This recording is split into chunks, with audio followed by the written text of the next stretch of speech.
Yo,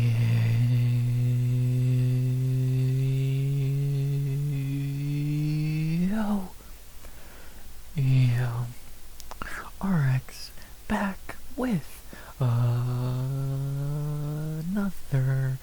weight class overview. This time we are on our second to last one, that being now the women's flyweights going into 2026. We back with our second to last weight class that is fine. Looking before I started this, I did not think this weight class was as shallow as it is. But yeah, this shit's extremely shallow. There's only like 29 and a little under 30 fighters. And it's like, really? I don't know, this weight class felt a little bit deeper. Not even like to level of strawweight, which I think is a little bit better in terms of depth outside the top 15. But yeah, like, I did not think flyweight was bantamweight's level of, like, shallow. They got better talent than the women's bantamweights, which we'll talk about tomorrow. But, like, shallowness, I did not think women's flyweight was that shallow, but I guess I was wrong. But yeah, women's flyweight, second to last one. Not much to say here. I really enjoyed doing the straw weights. It was a nice breath of fresh air doing a natural, decent weight class after the three shit ones, and especially lightweight and welterweight, which were impossible. But yeah, women's flyweight, and again, I would say it's, if you like straw weight and the other flyweight, the men's flyweight, which, like I said yesterday, I stand by the idea of it being the complete bridge from the good weight classes and the shit weight classes. Because I wouldn't call a woman's flyweight either. I wouldn't call them great. I won't call them shit. I'll call it perfectly fine. Do think strawweight's a bit better, like, overall. I think maybe top 15 wise and talent wise, flyweight might be a bit better, but we'll see. Yeah, no, again, a lot smaller of a talent of fighter list than strawweight, and yeah, should be fun compared to, like, even, like, and being shallow is not a bad thing. It doesn't help a weight class, obviously, but it's not the end of the world. And yeah, it is what it is. It makes my job easier, so I'm not upset about it. Obviously, there could be more fighters in a weight class. Not always be great, but what can you do? You get who you get, and hopefully in 2026 they sign more women's flyweights because we need some. So, but for what we got at the start of the 2026, let's take a look, shall we? Last thing to say before we do is, of course, the normal YouTube bullshit, which is, of course, as always, please like, comment, and subscribe. 200 subs goal by the end of 2026.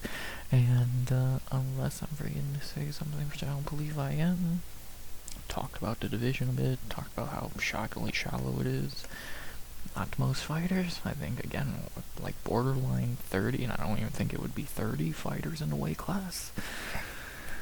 Let's talk about it. You ready? I know I am. Second to last weight class, the women's flyweights. Let's talk about it.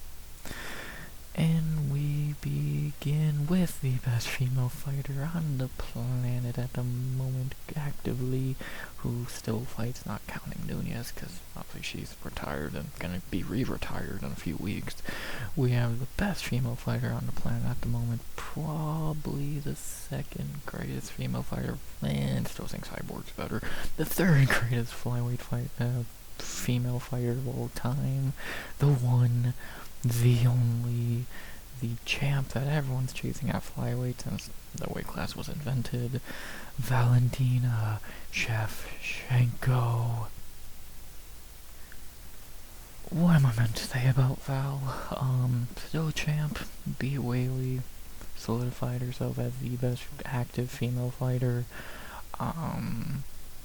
Yeah, what is there to say? One of the greatest of all time in general. Again, I would say the third greatest female fighter of all time, behind Nunez and Cyborg, and she's not far from passing one of them. yeah, it's Val. She's gonna keep going until the wheels fall off, if they ever do at this point. We'll see how she does in her next fight, more than likely against Natalia Silva sometime in the year, and which I think she loses, but that's a different story. Yeah, not much. What am I meant to say about Val? She's been the champion forever, and that coming off of a fucking great 2025, beating Manon and Whaley dominantly. Lost more rounds to Manon than Whaley. Yeah, she's Val. Her not being champ is almost a weird idea. Eventually it will happen. And, yeah, and what is she, 38 now or some shit? 37 years old. Still kicking, literally and figuratively. See how much longer she can hold that belt. Will Natalia Silva be the one to beat her? We'll see. And, yeah, what did they say about Val? Would not be shocked if this time in a year we're still talking about her as champion, because that's just the fucking meta of the weight class. That's just the norm. So, best female fighter in the world until proven otherwise. Don't go up to fight the winner of Harrison Nunez. And, yeah, more likely see how much longer she can hold that belt. Maybe as long as, maybe until she retires. We'll see. Not much to say about Val. One of the greatest, and currently actively the greatest female fighter. But now to look at everyone who's chasing her, most of them she's already beat, but I guess there are a few she hasn't. Beginning with the number 1 ranked fighter, which I don't know why she is number 1 ranked over Natalia, but you know, sure. And speaking of people who Val's already beat, we have the French woman who we thought was going to be the one, and wasn't, the number 1 ranked for some reason over Natalia, Manon Fior. Yeah, Manon, still one of the better fighters in this weight class, ever coming bouncing back big time after that Val fight, looked phenomenal against Jasudavicius. Still don't agree with her being number 1 ranked over Natalia, but sure. Obviously ain't getting a title shot anytime soon because she just lost to Valentina. Would need 1 or 2 more wins to even make a case for it. She looked pretty meh against Valentina, even though you still make a case for her winning. Not really much to say. Number 1 at the moment. Needs another 1 or 2 before she can get a title shot. Only 1 loss in the UFC so far. Coming off her first knockout in years. Yeah, she's good. She's pretty decent. Still one of the better fighters in the division. Her last 2 wins being over Blanchfield and Jasudavicius is fucking insane. And, yeah, another old fighter in her own right. I guess that's just a trend of the female weight classes. 35. See how much longer she can stay on top. Maybe she'll get another title shot eventually. Right now, number 1 ranked, even if it's undeserved. Not really much to say. Pretty simple. Next, we have who should be number 1 ranked, and we're going to see her fight in a few weeks. The fighter who is going to beat Valentina for the belt, hopefully. We have the number 2 ranked, debatable best strawweight, or flyweight, I mean. Going to easily get a win in a few weeks, and then we'll see how she does against Valentina. That's always, never goes well, it seems, but we'll see. Maybe Natalia is the one. We have the number 2 ranked, phenomenal Natalia Silva. The phenomenal fighter who has barely lost a round in the UFC. I'm trying to think, who has anyone taken a round off her? I think Teresa Bleda did. I think outside of that, she's beat the ass of everyone else. 30-27 Grasso, Andrade, Araujo, Jasudavicius in her debut. She is phenomenal. She's not 90 years old. Phenomenal kickboxer. The Rose fight's fucking stupid, but whatever. Stay active while Val sits on her ass for half the year. Get a quick win against Rose. Lock up the title shot even more than she already has. See if she is the one to beat Valentina. And, yeah, what is there to say? Be close to flawless as you can get in the UFC. Maybe not out-finish her by any means, but still easily beating fighters like Grosso, Andrade, and fucking Jazz Devicius is impressive. Gonna do the exact same to Rose, and then we'll see if she can do the exact same to Valentina. If I think out of everyone in the division currently, she has the best chance of beating Val because she's just really fucking good. And yeah, what are there to really say? Natty, great fighter. Should just wait for the title shot, but whatever.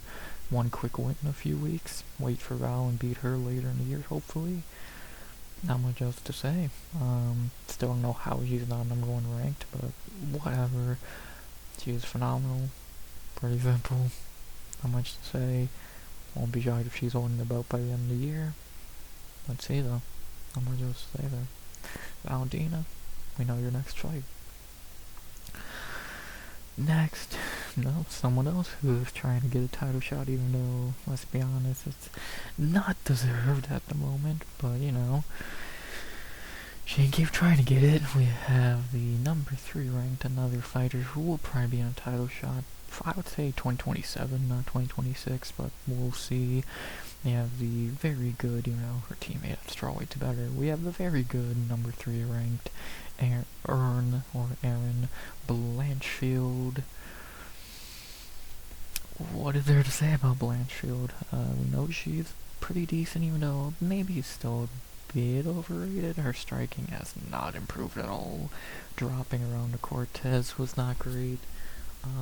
I don't think she looked that good against Rose. That Manon fight was really bad for her. Though, in my opinion, she is on a kind of a streak of not phenomenal performances.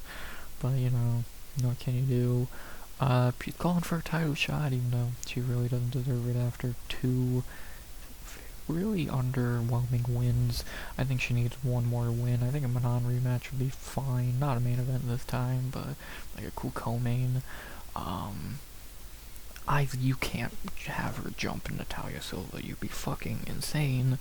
But, you know, I think it's a matter of time until Blanchfield's in a title shot. Do I think she'll win it? Probably not. I think she's too one-dimensional for Val and Natalia, maybe even Manon again. Her striking is just lackluster. That's the one giant difference between her and Fatima Klein, her teammate. Fatima actually knows how to fucking strike. Blanchfield does not know how to strike at all. And that's been her downfall. Against Manon, it was her downfall. Against Cortez, she lost a round to her. She just can't strike, so hopefully, eventually she'll get better at that, and again, maybe we can get to the level of Fatima in that department. Besides that, great wrestler, and again, I think it's probably a matter of time until she's fighting for the belt. Probably not going to win it, but we'll fight for it. Not next, though. Again, Natalia's number 1, or Blanchard is definitely number 2 in title shot contention, and I would say one more good win in 2025 against probably Manon or someone else. I don't know who else. Like, she's not gonna fight Bart. Maybe Alexa, the winner of Barbara Grosso, would make sense. So yeah, I think that probably makes sense. And then title shot. So we'll see, though. We'll see. And yeah, see what she does. Again, not getting a title shot next, but one more win will lock it up. And again, I think she will fight for the belt sooner than later. And I don't know what else to say. Pretty simple. The very good Erin Blanchfield. If she just gets some striking, she would be probably a champion.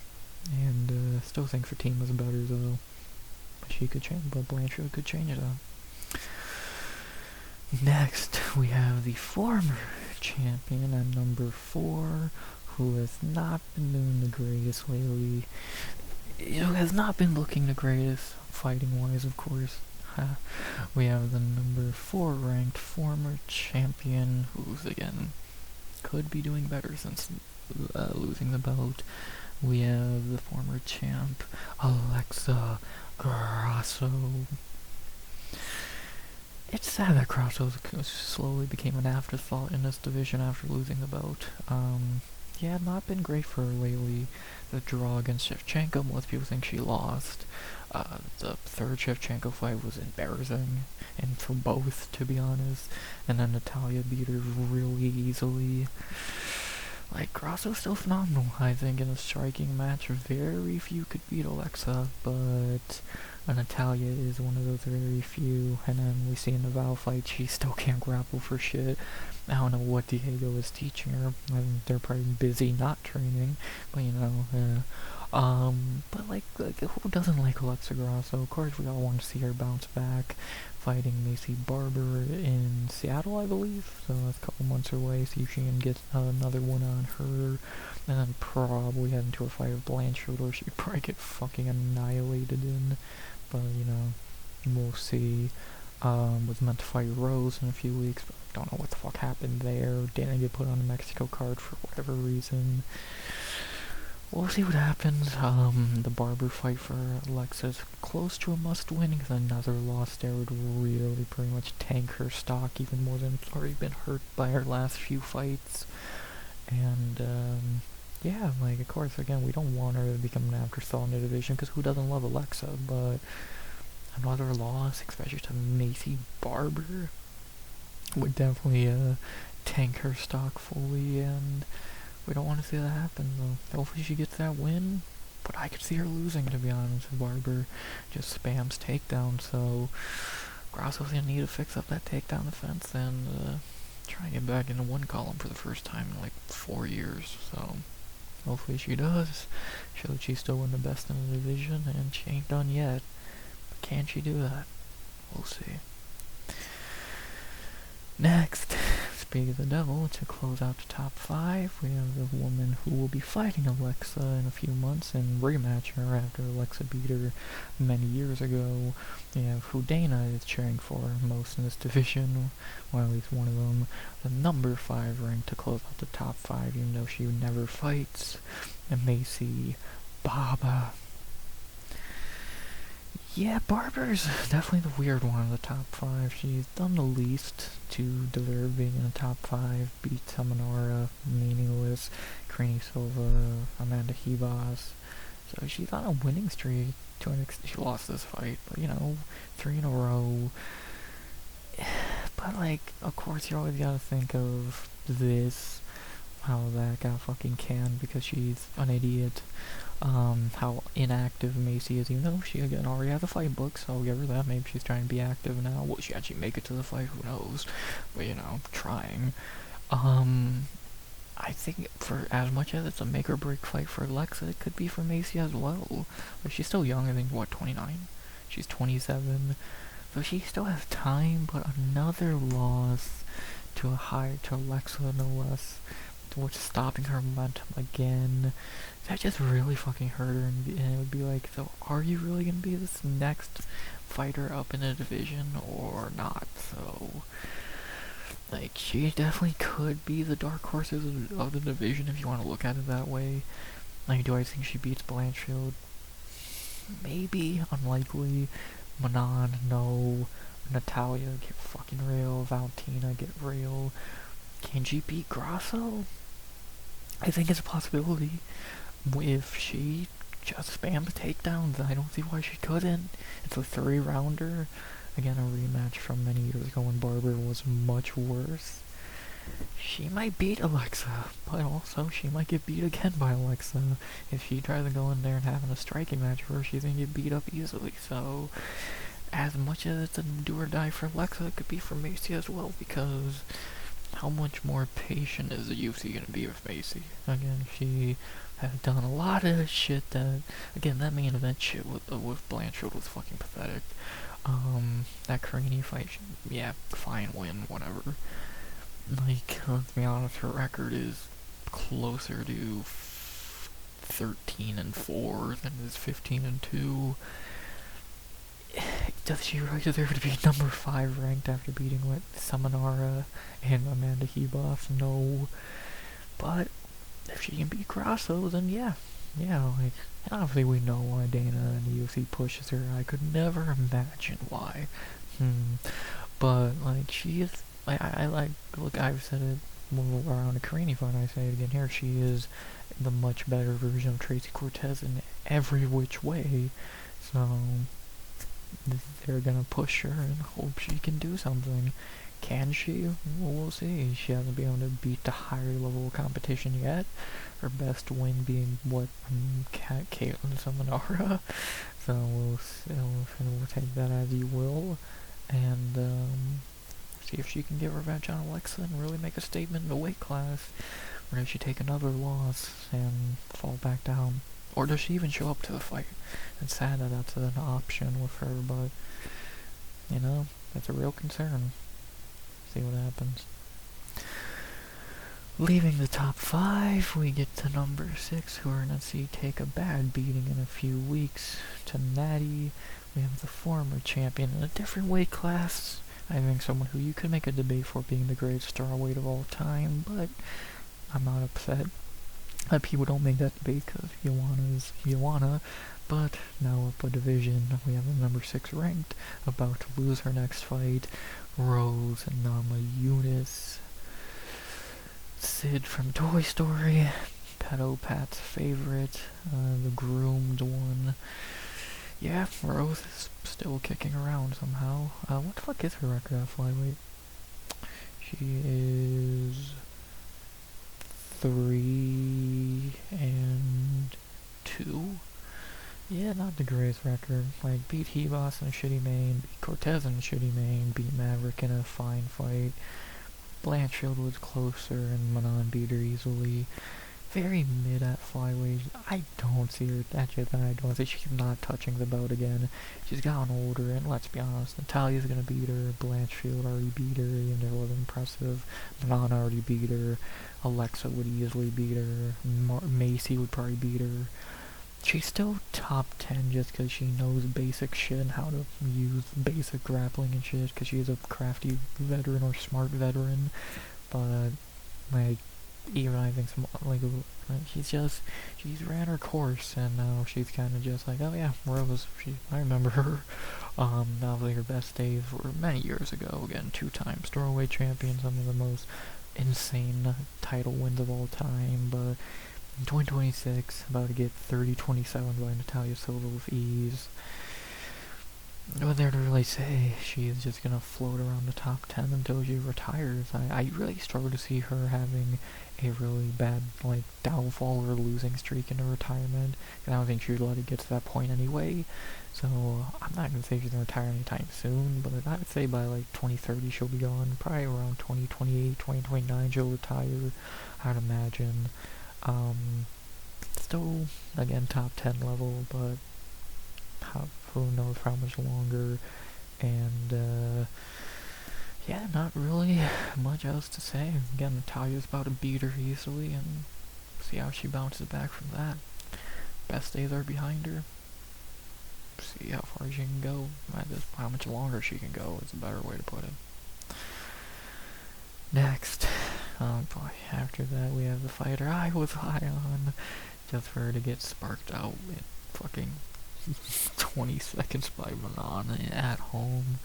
We have the number 7 ranked hype train derailed like no other in 2025. Jasmine Jazz the Vicious. Yeah, it's sad to watch Jazz get beat. It's sad, her whole winning streak thrown out the window like that, but it happens. She was on a 5-fight winning streak going into that, and then Manon KOs her in a minute. Yeah, that's sad, but I know a lot of people about stoppage. I thought it was fine stoppage. So, I think we see that I think Jazz is a talented fighter, I'm not gonna say that, but I think we've seen her skill level. Manon beat her, and she, as much as I would like to ignore it, she did lose to Tracy Cortez a few years ago.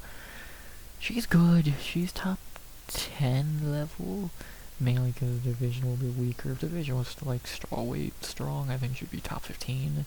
Like, there's no fighters she would beat easily. She'd beat Karini Silva, she might beat Rose, to be honest. Maverick she already beat, etc. But like Alexa, she might beat just because grappling, but Barber might beat her. Obviously Natty beat her. Blanchfield, she might win, but like, Val would have fucking put her through the ground. And again, I'm not trying to show. I'm a Jazz fan. She's one of my favorite fighters. But I can be honest, like, her striking, if she's fighting a worse striker, it's gonna look good. Like fucking what fight? Like the Maverick fight, her striking looked really good. But at the end of the day, she's just a really good grappler. And yeah, like she didn't even get to shoot a takedown against Manon, which sucks. I think if she did, she might have a really good chance. But her striking's just not that good. She's not a spring chicken, even though you could be fooled. She is like 37, and yeah, we'll see how she bounces back.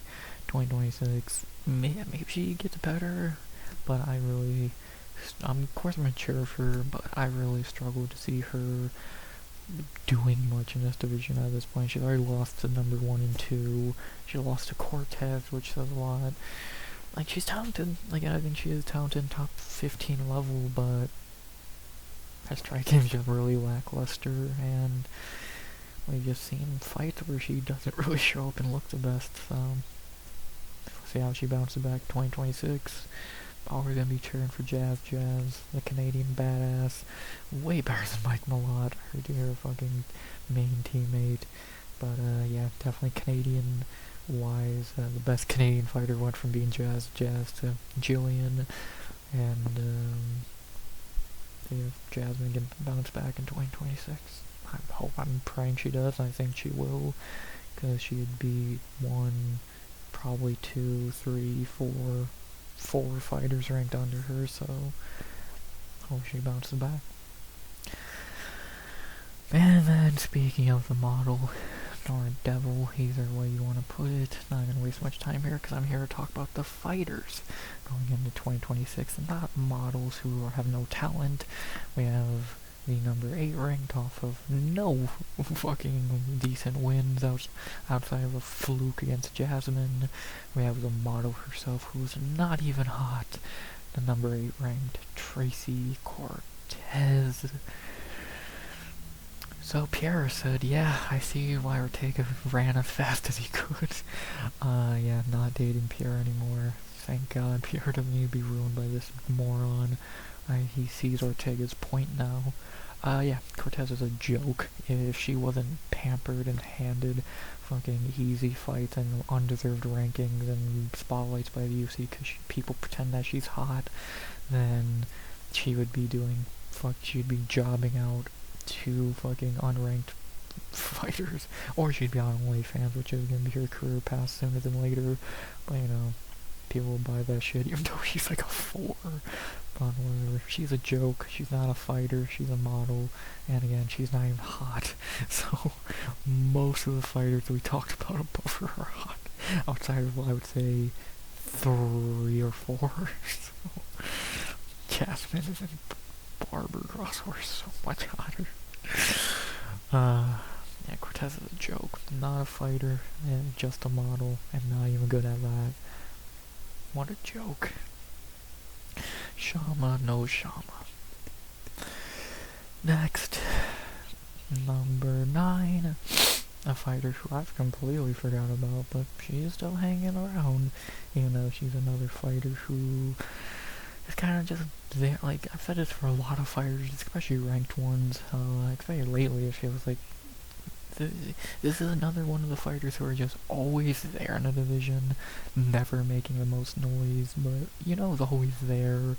We have the number 9 ranked Miranda Maverick.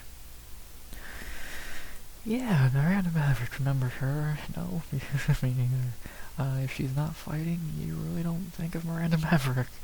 She's not a terrible fighter, with a nice 4-fight winning streak, then fought Rose, blew her knee out or some shit, whatever injury she got, and still almost won the fight. Yeah, kind of the same thing as Jasmine. She's good, but I think her skill level has definitely been shown. I think it's even lower than Jasmine. She's like the perfect 13th ranked fighter. She's better than everyone who's unranked, but in top 15, she's just not really been able to show up against higher level competition. Like, I don't even know what her best win would be. Barber, when she beat her back in the day. like I said, that her winning streak was no one that good. Like Horth and Barbosa are okay, and yeah, she's just very mid. Again, a fighter you're never gonna think about outside of when she has a fight booked or is about to fight, but a fighter who's always in a weight class, so just not really a lot to say there. Maverick, see her sometime in 2026. Probably will get a win against someone lower level, and then get that big fight again and probably lose. It's not even a diss or anything. She is talented, but her skill level is just not at like number 9. I think is even a little too high. Again, like number 12, 13, that'd be perfect. And yeah, not really much else to say there. The most perfectly fine fighter in the weight class. There you go. After that, next we have another fighter ranked for no fucking reason at all. The number 10 ranked fraud who's lost 3 in a row. We won't admit that because she got handed a robbery, but I never forget the fighter who's on a 3-fight losing streak, unjustly ranked at 10th for no reason. The worst Silva in the division. We're not a debate between her and Natty. We have the number 10 ranked Karini Silva. Another case of the fighting nerds not being able to mold shit into something good. Has lost 3 fights in a row. This was a complete robbery. Barber beat her pretty easily. Ucho embarrassed her. That fight really reminds me of Lay Motion Lucindo, to be honest. With a somewhat decent prospect before that, even though she didn't beat anyone good. And again, at one point it was debate, who's the better Silva, Karini or Natalia? Yeah, we were pretty stupid back then. We got smarter and learned that, yeah, Karini's garbage. Has lost 3 in a row, like I said. And, yeah, I don't think she's good at all. Don't think she's going to be in the top 15 by the end of the year, because I think everyone underneath her in the rankings would easily beat her. I wouldn't be shocked if they used her to, like, bring Jasmine back on track, or even Maverick. That wouldn't be, but they could also use her to feed to someone else, so I think they're just going to feed her to Jasmine or Maverick, and she would easily lose both of those fights. But, we'll see. Not really just much to say here. She's not good. She's fucking terrible. And, yeah, completely frauded. 3 L's in a row. Still deserves to be ranked more than Cortez, but that's not saying much. The second least deserving ranked fighter. The second best Silva in the division. That's why, because there's not a third fighter with the name. Yeah. Terrible fucking ranking. Not much else to say there. Next, oh boy, we are back in town. We got my my second favorite fighter behind O'Malley. My favorite female fighter at number 11. Just got a fight booked finally for the first time in like a year. She's gonna be back. The best female fighter, the future champion, the 11-0 undefeated. Don't say a word. Fuck you. I'm right. The number 11 King. Casey O'Neill. My favorite female fighter and second favorite fighter in general. She follows me on Twitter. Thank you. Yeah, Casey on a undefeated 11-0. Then don't scroll down. Just got booked to fight Gabriela Fernandez in Seattle. So we'll see how that goes. That should be a win. Would not be shocked. I don't like being biased aside. Even taking bias aside for a second, I really do think she should win that fight. She should have the exact same game plan Jasmine has, which is just grapple fuck Fernandez. So she should be able to win that, move to 12-0, and yeah, let's hope she can stay active. That's the only knock I can have on her. And again, like every time I talk about inactivity, is that a word? Inactivity, that's the word. It always, like, of course, injuries are not fucking planned or wanted, but, somewhere unlucky. The only knock I can really say against Casey during her runs, especially lately, she's just inactive, which sucks, but that's the truth. She hasn't fought since August of 24, took all of 2025 off, back now. Good thing she is young, so it's not the end of the world, and already had a fight booked. and hopefully she can get 2 or 3 out in the year, and if she does, I could easily see her like number 7, 6, even 5 in the division. Like, she would easily beat Karini, Cortez. God, I hope she fights Jasmine. That'd be an amazing fight. I think she would easily beat Rose. I think she's better than Barber. She probably could grapple fuck Grasso. Then it would get interesting. I think she's a better striker than Blanchard, so she could win that. Yeah, I love Casey, but Natalia's beating her ass.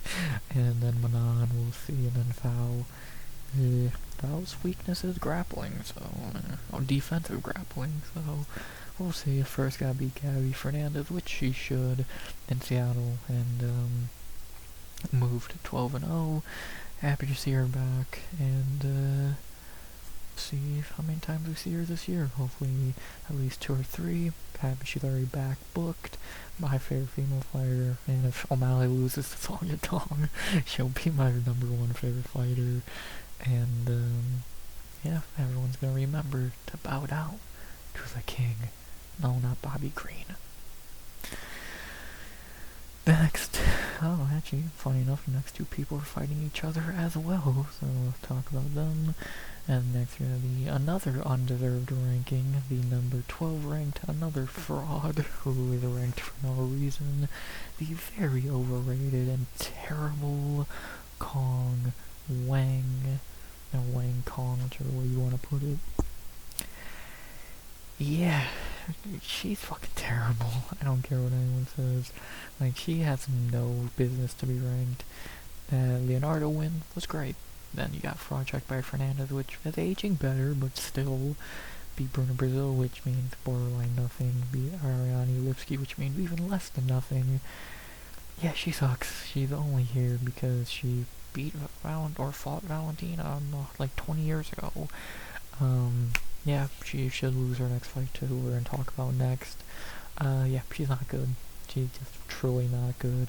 Still, like, I know there's a few undeserved rankings in this division, and out of the 3, I think Kong is much better than Karini and Cortez, but that's a very low bar. And, yeah, she's just not good, being heavily pushed by the UFC. She is going to lose her next fight, who we're about to talk about. And, yeah, she's just not good. Now, the Fernandez win is aging better, but yeah, Kong's just not good. It's that simple, so I don't know what else to say. Already been fraud checked. What else do you need to see? Well, what we're gonna see next from Kong is her losing to a person ranked right under her, the number 13 ranked, finally in her right weight class, and still having very questionable performances. We have the number 13 ranked, was frauded, but that was in a different weight class. Now in her right weight class, the very potential haver,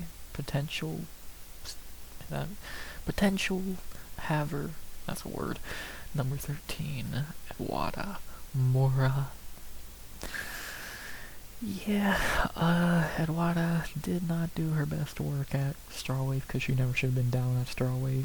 Now 2-0 at flyweight, looked phenomenal against Veronica Hardy. Did not look phenomenal against Lauren Murphy. That was a very lackluster performance by Eduarda, but whatever. Now fighting with Kong Wang, where I think she's much better. As much as I do think she's a very potential heavy fighter, do I think she's gonna do much in this division? No. I struggle to see her even being top 10 because how she's having pretty bad performances against fighters like Murphy. I think she is talented, but I would not give her much of a chance against Nama Yunus or Jazz Davicius or O'Neal or Maverick even. She's just inconsistent, and when she's on at her best, she's pretty good. And again, I think she's gonna beat Kong Wang, but the problem is how often is she at her best, and the answer is not often. So again, that Lauren Murphy performance was pretty fucking shitty, and if she shows up like that again against Wang, she will lose. But I think she'll show up at her best and beat Kong because I think she's just better. I think that's a really good fight, by the way. I really like they're doing prospect fights. And yeah, I think she should win that. But then I think she's gonna hit her ceiling of a Maverick or a Jazz Devicius or someone like that. So we'll see though. We'll see, and yeah, see if she can get a really big win against Wang. I'm gonna say a fighter who has a lot of potential, but just really does not look like it a lot of the time. See if she can show up against Kong and get a win that she should get, because she's kind of just better. Shockingly not a fighting nerd, feel like she would be. Next, at number 14, someone I forgot was even ranked. Like, I know she's in the division, because she always has been, but I forgot she was still in the top 15.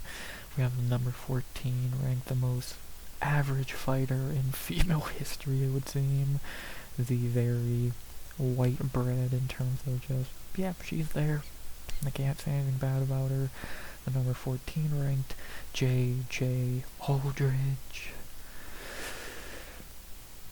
Yeah, I forgot J.J. was ranked.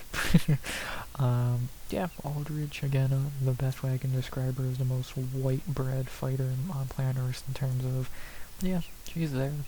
Next, can you really think of anything bad to say about her? Not really. Is she exciting? No. But is she good? Yeah, she's a perfectly fine gatekeeper, average fighter. Like, I know I call Maverick the most mid fighter, but I forgot about Aldridge to an extent, because I think that Aldridge is the queen of that shit. She's like the most average ever. She can eat, she'll never lose to a tomato can, but anytime she fights someone decent, Hardy, for example, she'll lose. Lipsky, well, maybe not. Like, but even if she like, she gave Blanchfield some fits back in the day, and she was looking pretty bad against Natalie Ing. Beat Joe Robb, so, yeah, she's just always been right there in the division. You're never gonna think about her. You're never gonna remember she's ranked. She's never gonna make a noise in the division, because she's never gonna win a fight by anything but a decision. Are you ever gonna be like, oh, J.J. Aldridge, she's a tomato can? No. She's perfectly average. And I would honestly pick her to beat a few fighters. I would pick her to beat Kong Wang more than likely. On a right day, she might beat Mora. She'd beat Karini. I'll say it right now, she would dismantle Tracy Cortez.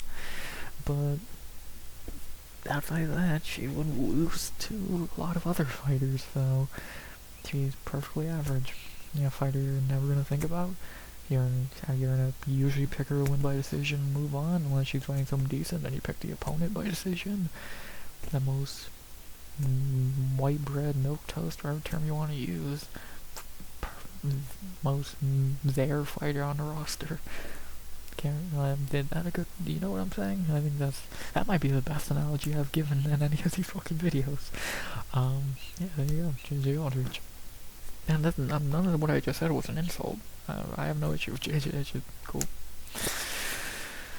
And then finally, I think this might be the longest top 15 we've taken, but, top 15 is actually pretty strong. We have to end out the top 15, someone who I am happy is ranked, but I'm not happy who she's fighting next, because it's going to be an L.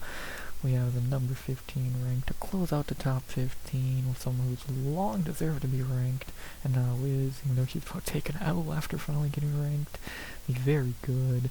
Finally ranked 10 the top 15, Gabriela Fernandez. I'll say with all due respect, wow, did Fernandez turn her career around like I never would have expected. To go from looking like a complete jobber against Jazz Vicious and Bleda to now a 4-fight winning streak, or 3-fight winning streak, and being in the top 15, and actually really good wins. Judyson Kong, 2 wins that have aged fucking great, and then Styrenko for whatever reason. She's good. She actually is really fucking good. Don't know why they're ending her run, feeding her to Casey O'Neill, but sure. I think Fernandez will bounce back from that loss, though. She is really solid, and again, I'm happy she's finally ranked. Long overdue. Should have been ranked over the Kong Wang fight. Kong, I got ranked before she did, for fuck's sake. But whatever. Yeah, Gabby's good. She's gonna get dismantled by Casey, but that's yeah, she wanted to fight up in the rankings. She got it. She deserved it. That's not the one I would have picked. But yeah, not much. I like Gabby. Sucks that she has to get beat by Casey. Not after that, she would have lost to in her debut. She lost to Jazz, and now Casey, two of my favorites. Yeah, she's good. She'll bounce back after the Casey loss, but happy she's ranked already. Hopefully they'll take her out of the top 15 after that, but they probably will. And not really much else to say. Happy she's finally ranked. Sucks that she's fighting O'Neal, but so I'm gonna have to bow down to the king. I hope it might as well be Fernandez.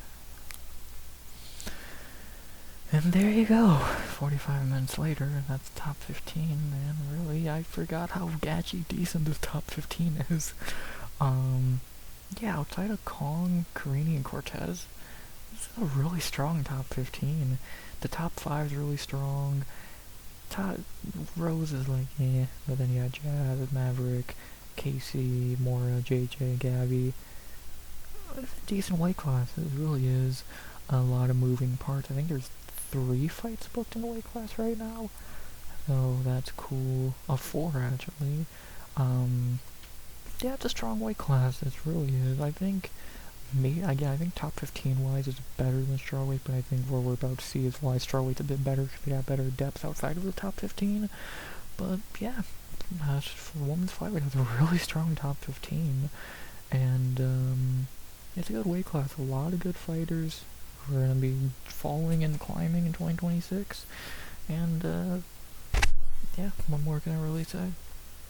Kind of an underrated weight class, to be honest. It's actually really strong, so what is there to really say? Just look at that top 5, Jesus Christ. That's like one of the strongest top 5s in the UFC, so not very much else to say. But yeah, I think that's really all that needs to be said about top 15. But as always, we don't stop there. We still got the unranked to look at, and the good thing, there's not a lot. Again, there's very few, so let's get to them, shall we? Already pretty deep into the video, 46 minutes, which again might be as long as the top 15 has taken. Let's not waste some more time. Get to the unranked. Who do we begin with? Do we begin on a high? I'm making sure we didn't skip over anyone. She's a bantamweight. Talked about her already. Whaley, self-explanatory. Yeah, I think that's everyone. Obviously a bantamweight, strawweight. So we begin with Vegas Devil, who got robbed against Carini Silva. We begin with the very fine, not really a great fighter by any means, and beat Carini Silva, but yeah, I don't really have any strong feelings about our first one. A very borderline start to the unranked, and we begin with Dione Barbosa. Very fine way to begin the unranked. She's 3-1 in the UFC, again beat Carini Silva clearly and should be in top 15, but whatever. Only lost to Maverick when she stepped in on that in short notice. Was she going down a strawweight or was this at flyweight? I don't remember this fight getting booked. They don't even know what weight class this is taking place in. How weird. But, yeah, she's perfectly fine. Not a good striker. Very solid grappler. Beat Belbita pretty easily. Again, had nothing from Maverick. Beat Carini. The Karascada performance wasn't great. 3-1 in the UFC, really. Teammates of Cyborg, one of, I guess, their main accomplishment. Decent grappler. Very average, not really a top 15 level fighter, and I know, yeah, I said she should be ranked, because she beat Carini Silva, who's not a top 15 level fighter, and, yeah, she's like if we're doing a top 20 of the weight class, she'd be like number 17, she's fine, perfectly average, good grappler with no striking, feels like a running theme with this weight class, not much to say, still got fucked over against Carini. Outside of that, not much else to say. Next, she's a strawweight now. She's a bantamweight. And yeah, this is gonna be very short because a lot of these fighters are not in this weight class. But this fighter might not even be in the UFC anymore. As next we have someone who was top 15 for a long time, but now hasn't been seen in 2 years, and changed her name in the goddamn process. We have next up the formerly top 15 and now not fighting, Caitlin, formerly Shukagian, now Samanora.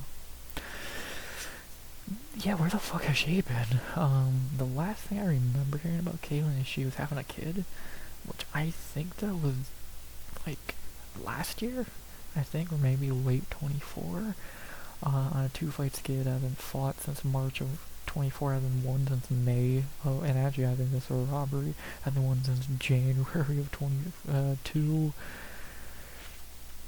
Never thought she was that good of a fighter, kind of just a point fighter who yells a lot to score points. I think she's 0-1 as Samanara, so not a great start there. 37 years old, again, inactive for 21 months. Will she fight again?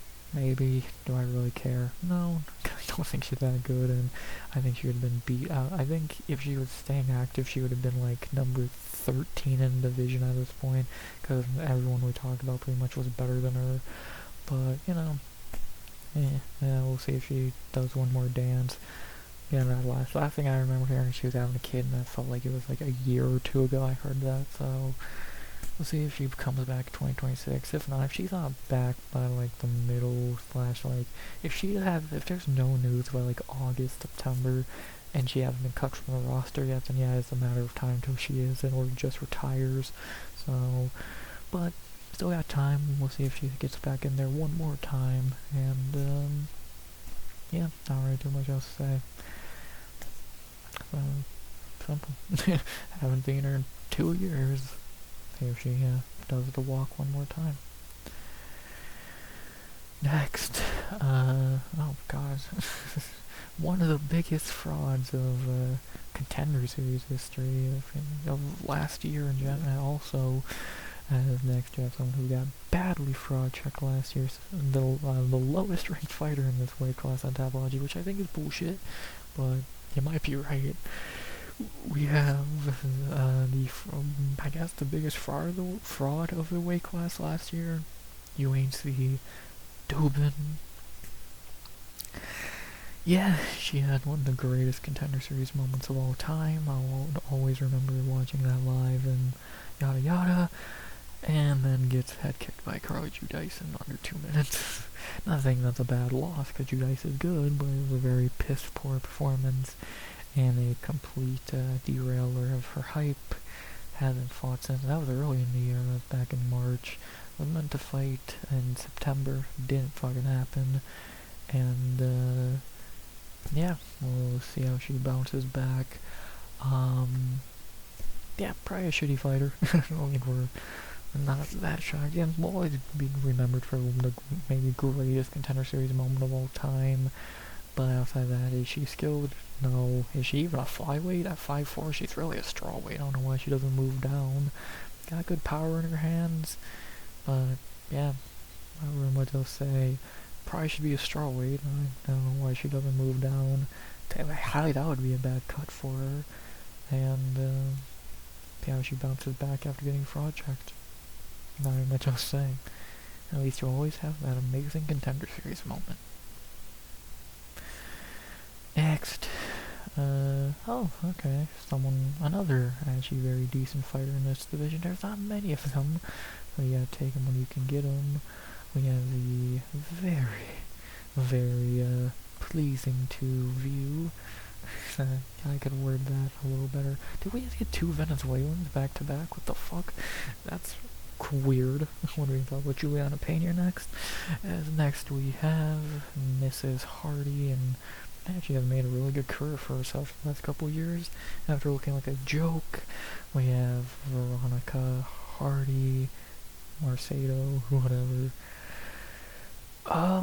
Yeah, Veronica has definitely had a tale of 2 careers. The first half of being a joke fighter, and then coming back in 2023 and going 4-1. Yeah, she's good. She's a very solid fighter. Again, easily top 20 in the division. Like J.J. Aldridge and Jalen Horseman are very strong. Lost to Edwada. That was just a really off night for her, it seemed. Still really young, 30 years old. I think her ceiling would be like number 14, 13 ranked in the division. She's skilled, she is very talented, and I know I keep bringing up the same names, but I would easily pick her to beat Cortez and fucking Karini Silva. But like, I really struggle to see her beating like Casey or Jasmine or anything like that. Cause like, she is skilled, but it seems like she definitely has a level on her skill. And yeah, like, I'm happy she's been able to build a really decent like second half of her career. Darren Hardy's a phenomenal coach and a lucky motherfucker. And yeah, she's been able to bounce back very good. Get a good win. Well, got a win back in October, and we'll see how she builds on top of that. Will she be able to make one more run for the top 15? Because she was not ranked, was she? No, probably should have been. But yeah, we'll see if she can go back on a little winning streak and climb back in the top 15, which I think is very plausible. And yeah, not really much else to say there. Definitely a tale of two careers. I think one of the better unranked fighters in the division, and see what happens. Not really much else to say. Will she finally get that ranking? She probably deserved after those 3 wins before the Mora fight. Let's find out. Maybe 2026 is the year. Another the Hardy gets ranked for the first time in what, 15 years. See, was Dan Hardy even in the UFC by the time they started the rankings? Good question. Next, speaking of the Devils, who Veronica beat, another fighter really close to the top 15 now, and maybe the best unranked fighter at the moment in the division of how she's been looking lately, especially after that last win about a month ago. We have the very decent, that definitely done. I think her last loss was that Hardy fight, so she's bounced back really well from that. We have Jamie Lynn Horth, someone we talked about not that long ago, because again, she beat fucking, had a really good knockout win on the last card of the year, been able to win 2 in a row since Maverick and Hardy beat her. Well, not back to back, but still beat Demopoulos pretty badly. Nice 2-fight winning streak in 2025. I would say give her a top 15 fight. Why not? Have her fight like JJ Aldridge or some shit. I don't think anyone would really care about, like, that would be a perfectly fine Apex fight. She's not bad. Again, when you're only 2 losses on Maverick and Hardy, pretty good. 4-2 overall. Yeah, one of the actual Canadian fighters I can't call a complete tomato can. Their female fighters are actually pretty good. Yeah, she's fine. Give her a top 15 fight. I think I said she should fight Aldridge after her Blado win, so yeah, do that. And yeah, maybe she gets a ranking in 2026. I don't think she goes far beyond that, but who knows? Looked good lately. That Blado win was pretty damn good. And see how far she goes in 2026. When was it say? Next, another actually we're on a really nice streak of fighters in this division. And next we have another fighter who has had a great 2025. 11 finishes, no less, and maybe the most momentum in the outside of the top 15, and my pick for comeback female fighter of the year in 2025. We have the very good Louisianian and her Brennan Allen, the only one carrying that flag now with Dustin gone. We have the streaking, and probably is gonna 100% continue that streak in 2026, at least at the beginning, Carly Judice. Very good comeback story by her. Again, my pick for comeback female fighter of the year in 2025. Started off pretty bad again against Fernandez. Did not look really great. Took the L. Again, Karskeda she lost to. Still outside, she was entertaining. Then 2024 ended. 2025 began, and fucking Judice went on a murder streak. Ended Dubin's hype. Kneed Calvary through the fucking canvas. Now fighting Juliana Miller, which is a free win if I've ever seen one. Judice is good. Judice is really fucking good. She's kind of just a fucking little tank. She's gonna walk you down. She has great cardio, striking. I'm trying to compare her to someone. I don't even know who you can really compare her to, because she's, again, just like a fucking tank. Like, I would say, I don't even know. Like, maybe a Diaz in a little bit of fighting style, lengthy, not powerful in her hands, but just a really decent, like throws a lot of strikes. Like, she's good. She's really fucking good. Another fighter I would not be shocked to see in the top 15 in 2026. Beat Joanna Miller, that'd be 3 in a row. You would have to start having conversations about getting her closer to a top 15 fight. And, yeah, she's good. We've literally seen her develop before our very eyes, because she went on Contender Series at 3-0. Now she's 5-2.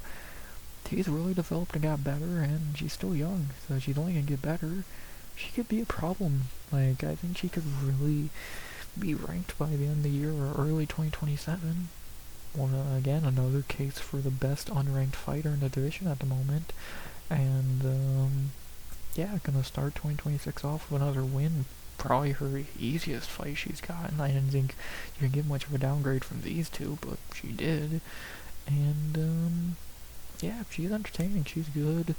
If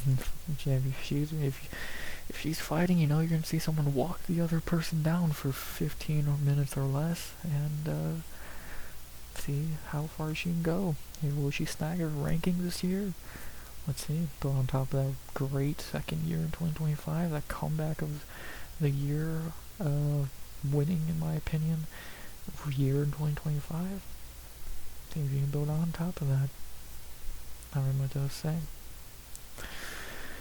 Next, let's be the devil, the person she fought and had a banger with to get signed to the UFC, and actually someone she's already better than. If they rematch, I definitely think Judice would win. And we have the woman she had that great fight with on Contender Series to get signed, the very tall, and God, you look like you're starving, Inesta Carrasqueta. Yeah, somehow Judice has easily lapped Carrasqueta since Contender Series, and she's fought more. Carrasqueta 1-1, beat Caolari much less impressively than Judice, and lost to Barbosa. Debatable if she won that fight. Gonna fight Montenegro in a couple months. Probably gonna lose that fight. Yeah, Carrasqueta's not that good. She's tall, but, like, she hasn't looked that good. Again, Caolari wasn't a great performance. Barbosa was a pretty lackluster performance. Like, if you remember when she was gonna fight Shavkat's sister, what the fuck happened to her? Again, I'm gonna pick her to lose against Montenegro, heavy-handed. I've not seen it. Yeah, don't think she's that great. I think she's just a worse version of Jamie Lynn Horth, because Horth is about her size, and I just think better. And, we'll see. Maybe she has a really good performance against Montenegro. I doubt it. I think she's gonna lose that, because, again, I just really don't think Inesta's that great. But we'll see. She's not fought since the beginning of last year, so... last year. I can't believe 2025 is last year already. And, yeah, we'll see. Maybe she has a really good performance against Montenegro, but I'm gonna pick her to lose that, because I just think she's one of the weaker fighters in the division.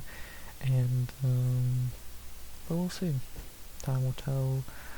I'm not calling her because I don't think she is, but I don't really think of her that highly. I think she's easily the worst fighter we've talked about since Dubin, and she's much better than Dubin, but still, yeah, just, I don't think much of Inesta, but let's see what happens. Let's see if she can, have a really good showing against Montenegro. Time will tell. Next, another Speak of the Devil. We said her name, and now we gotta talk about her. Now, do you remember when I said I was not gonna call her a Can? I'll call this fighter a Can, because she is. We have the former Ultimate Fighter winner, God have that show fallen from grace, the OnlyFans tomato can herself, Juliana Miller. Someone I was a big fan of, and then I realized, oh yeah, she's pretty fucking awful. Was good on Tough, looked good in the finale, and then got exposed for being horrendous. Veronica Hardy embarrassed her, Juana Santos finished her, beat Ivana Petrovic after some time off, but what does that say? Now Judice is gonna beat her senseless in a few months. maybe she should focus on training more than fucking commenting on Instagram shit, trying to be some hero or whatever, or get off on OnlyFans as well. That would help.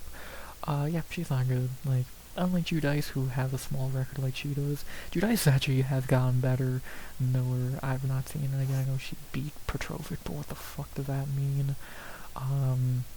Like, I've never said this after a fight, but literally after the Luana Santos loss, I literally thought to myself, I've never seen someone look like they've trained less. So, yeah, like, I think she trains like Chris Lieben or some shit, or maybe I'm wrong, but I swear I remember something like that. And, yeah, she's terrible, gonna get whooped by Judice, and, yeah, not really much else to say. Ultimate Fighter winner, everybody. God, can we just end that show already? Not much else to say. The first, can I've called.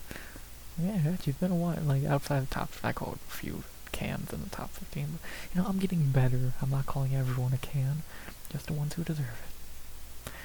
Next, well, we can skip these next two, because she retired, and she's a bantamweight, I think. So we can move down to our last three already. Okay, and actually our last one who's actually fought in the UFC, so let's get to her. The fighter we just saw get knocked out, about a month ago in her comeback fight. Yeah, I was not I was not very pleasant about her after that fight. I'm not gonna be here. We have Teresa Bleda. Yeah, that's why you don't take 2 years off. Yeah, Bleda was actually looking like a decent fighter, beat Fernandez, which is age grade, and actually gave Natalia Silva her hardest fight. Was gonna get a top 15 opportunity against Casey, but then fought Jamie Horth, and well, actually then didn't fight for like 2 years, and then Horth, like in a return fight, Horth knocked her the fuck out. So, you know, great. She's still young, so, but that's why you don't take 2 years off. Hopefully she stays active. We'll see. If she goes on another long way off, it's gonna be hard to pick her, even though she clearly has talent. Again, giving Natalia Silva her hardest fight and beating Gabby Fernandez. It's great, but if you don't fight, you can't really build on top of that, so, ugh.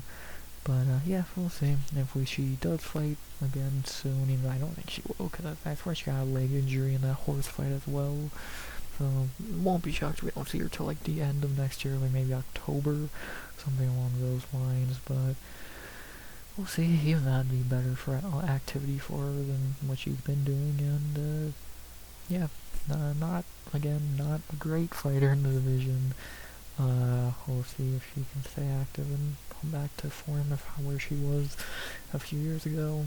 If not, if she takes another 2 years off, yeah, it looks like it's probably gonna be cooked for her. Not really much else to say there. And there you go. That's all of the signed fighters who've had their debuts in the UFC in this weight class. Yeah, I told you it was a short list. 15 of the top 15, 16, 17, 18, 19, 20, 21, 22, 23, a 24 fighter deep weight class, 26 if you count these two, who we'll talk about in 1 second. Yeah, that's not great. I truly think women's bantamweight has about the same amount, so, but seeing those newcomers and adding new fighters to the weight class, let's talk about the two Contender Series alum we're going to see sometime 2026, hopefully, beginning with the winner of the final Contender Series, even though it was a robbery, Jessica Chavez, the person who beat Sophia, even though it was a complete robbery. Still a great fight, still I would say deserved to be signed, even if she didn't fucking get handed a robbery, and yeah, she's fine. We'll see how she looks in UFC. It looked a lot better than anyone thought she would on Contender Series. So, we'll see how she looks in the UFC. Not very much else to say.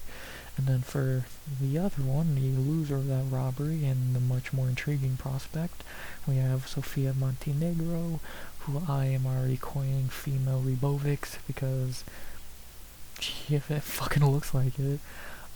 She looks, even if she might not be the greatest fighter, she looks super fun to just watch. Fighting Inesta, should win that fight. looking like the worst case scenario for her that she's just a really exciting, pretty bad fighter.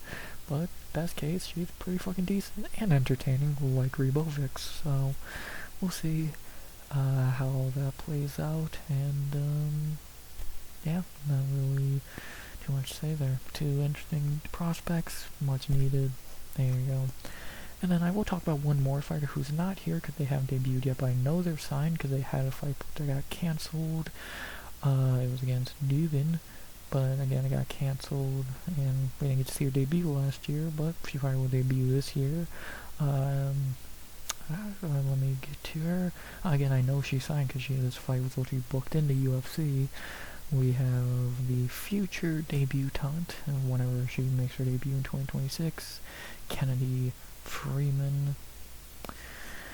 Again, I know necessarily she's not on the roster for whatever reason, but again, I know she is signed, because again, she was booked to literally fight Dubin in September, so she'll probably debut sometime in 2026, maybe in the London card. I wouldn't be shocked.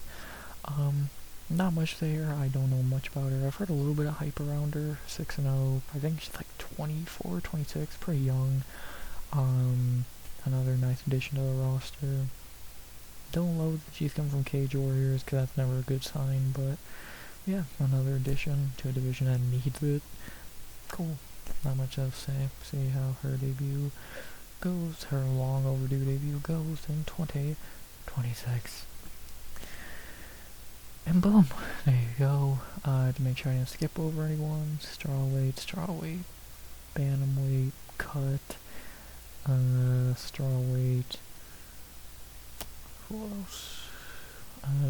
Well, I guess strawweight. She's ranked at strawweight at least. Yeah, so, and then Whaley obviously is a strawweight, no shit. So yeah, didn't skip over anyone, not many people to skip over, so there you go. But yeah, that's that. That's women's flyweight. To look over the weight class, do the normal bill shit.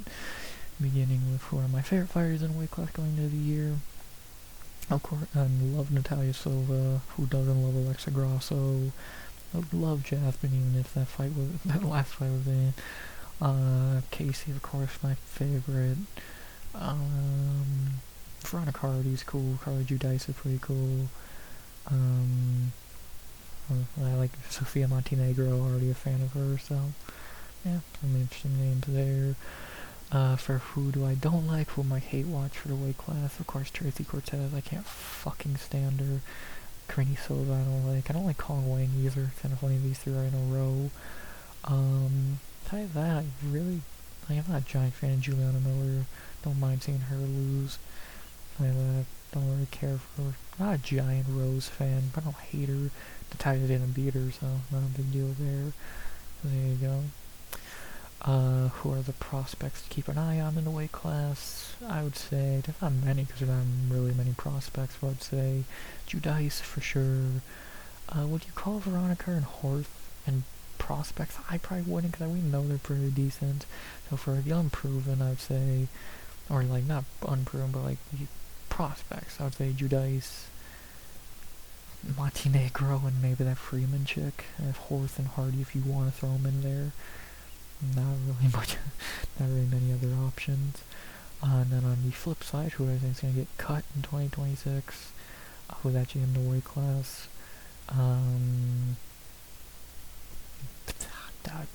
Seminara, she won't fight. That's about it. Maybe they get tired of Blada not fighting. Maybe they finally get rid of Juliana Miller, but I doubt it.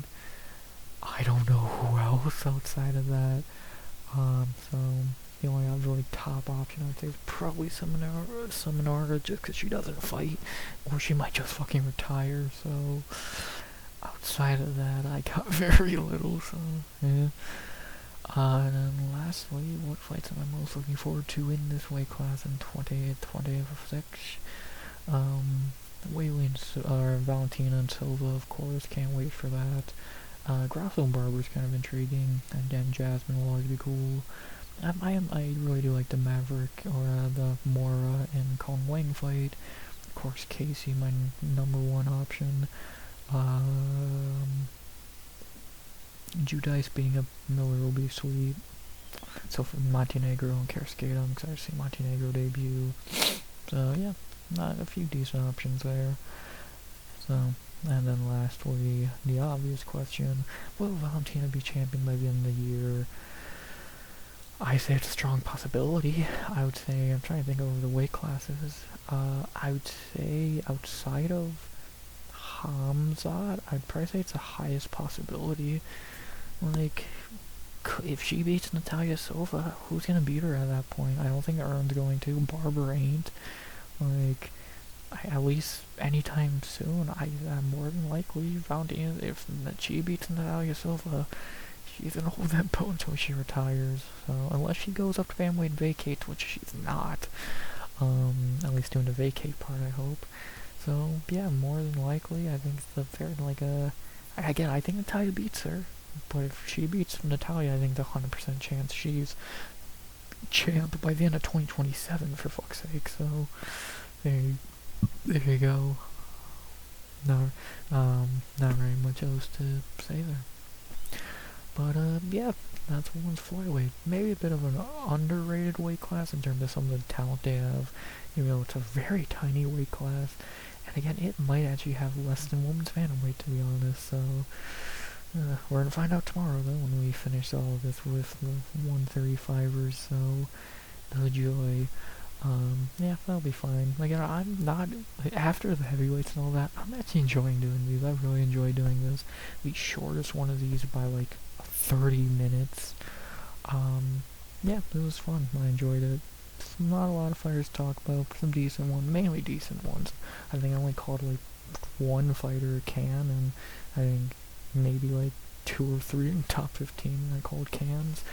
So like that, I actually was pretty goddamn positive about everyone, or like try to be nice. And yeah, women's flyweight, very fine division going into 2026, and see what happens. Will anyone dethrone Valentina? What will happen among some of the very decent fighters in the weight class? I think it's kind of an underrated, at least top 15, I think is very talent heavy. And I'll see what happens. And I'll say, yes, I do think women's flyweight's better than men's flyweight. I think it has more talent spread overall. I think men's flyweight's heavily carried by a few really good names. So, there you go. But, yeah, not very much else to say. The shortest one of these, it's weird not to have no voice by the end of one of these after doing so many that went 2 hours, but, yeah, pretty simple. If women's bantamweight's a little longer or shorter tomorrow, I'd imagine about the same, to be honest. And, yeah, I enjoyed this. Women's flyweight, second to last done. Tomorrow we end it. And, yeah, hope you all enjoyed this. I've really enjoyed doing these. I get to do one more, so let's enjoy it. But to get there, I say, as always, of course, I hope you enjoyed the video. Please like, comment, subscribe, turn subs goal by the end of 2025. Or 6, I mean, whichever year we're in. Eventually you'll get used to saying 2026. By the end of 2026, there you go, I'm stupid. And as always, unless I'm going to say something which I don't believe I am, second to last one. Let's enjoy it, and do the last one tomorrow. I'm excited. Hope all are excited and enjoyed this idea. And I'll talk more on that idea tomorrow, so there you go. Not very much else to say outside of, as always, RX. My voice is gone. RX out. Good vibes only. And